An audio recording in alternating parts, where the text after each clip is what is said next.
Pemirsa, Aceh Besar memiliki beberapa peninggalan dari kerajaan Hindu-Buddha yang digambarkan sebagai trio Aceh Lesago.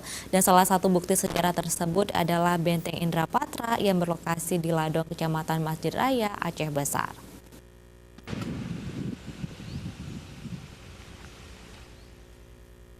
Di Desa Ladong, Kecamatan Masjid Raya, dengan pantai Ujung Bate, benteng yang masih berdiri kokoh ini berjarak kurang lebih 23 km atau sekitar 30 menit berkendaraan dari kota Banda Aceh. Menurut riwayatnya, benteng ini dibangun pada masa sebelum Islam masuk ke Aceh.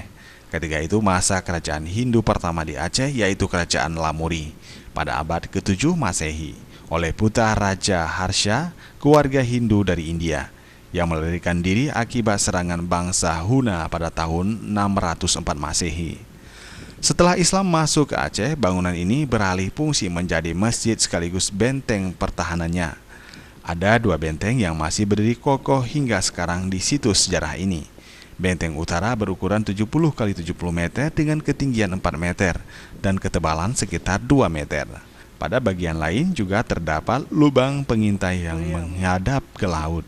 Di dalam benteng terdapat dua bangunan yang bentuk kubah, yang di dalamnya terdapat sumur. Area benteng juga dilengkapi parik-parik atau kanal-kanal bentuk sisi genta. Menurut penelitian sejarah, bahan bangunan yang berarsitektur kuno ini terdiri dari susunan batu gunung, kapur, tanah liat, kulit kerang, dan telur. Hingga saat ini Benteng Indrapatra masih berdiri kokoh setelah sempat direnovasi. Selain menyimpan nilai sejarah yang tinggi, benteng ini juga memiliki keindahan tersendiri, di mana letaknya yang berada di pinggiran pantai yang indah, yang menghadap ke laut Selat Malaka. Namun sayang, objek wisata yang memiliki nilai sejarah ini kurang diminati pengunjung akibat kurangnya perhatian pemerintah menyediakan sarana dan prasarana tempat wisata. Tim Liputan Aceh TV.